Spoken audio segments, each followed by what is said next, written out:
On February 12, 1771, in Stockholm, a biting wind pierced through the heavy stone walls of the royal palace. The banquet candles had been flickering for 3 full hours, the table was a chaotic sprawl of silver and porcelain, and the air was thick with the heavy, cloying scent of cream. King Adolf Frederick of Sweden sat slumped in his armchair emblazoned with the royal crest, fine beads of sweat breaking across his brow. This was no assassination, nor a world-shaking coup, he had simply swallowed the final bite of his dessert. Tonight, as the hearth fire dances, let us journey through the true life of this man with a story that requires no effort to remember.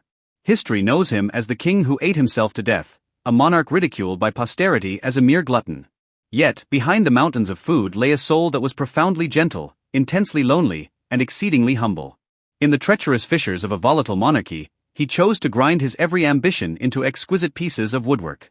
When history demanded a hero or a tyrant, he wished only to be a quiet carpenter tending to his workbench.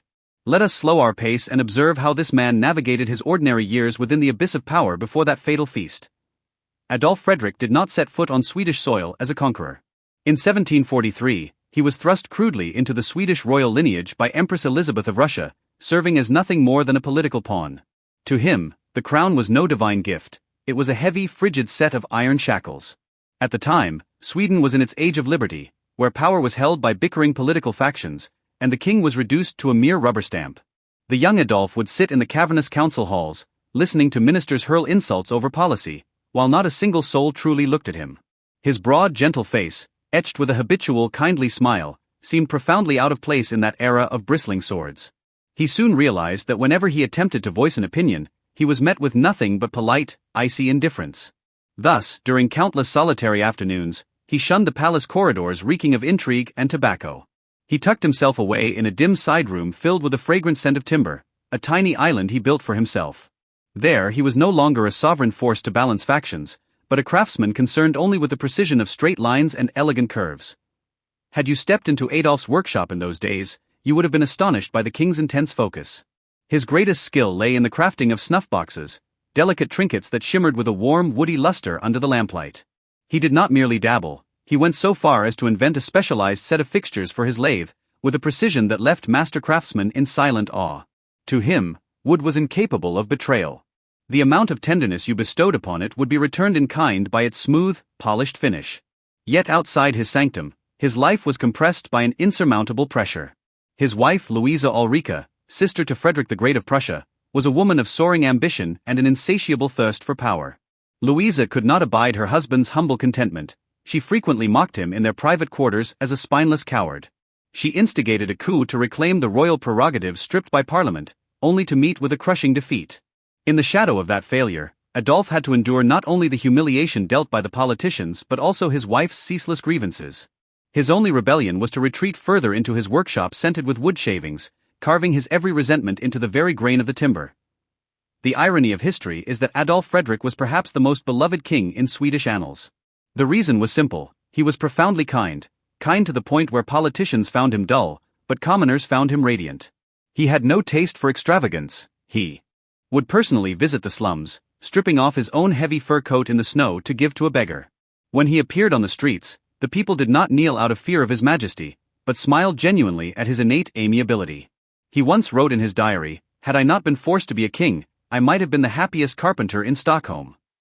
Yet on the chessboard of power, such a toothless lion was destined to be a sacrifice at the turning of an era.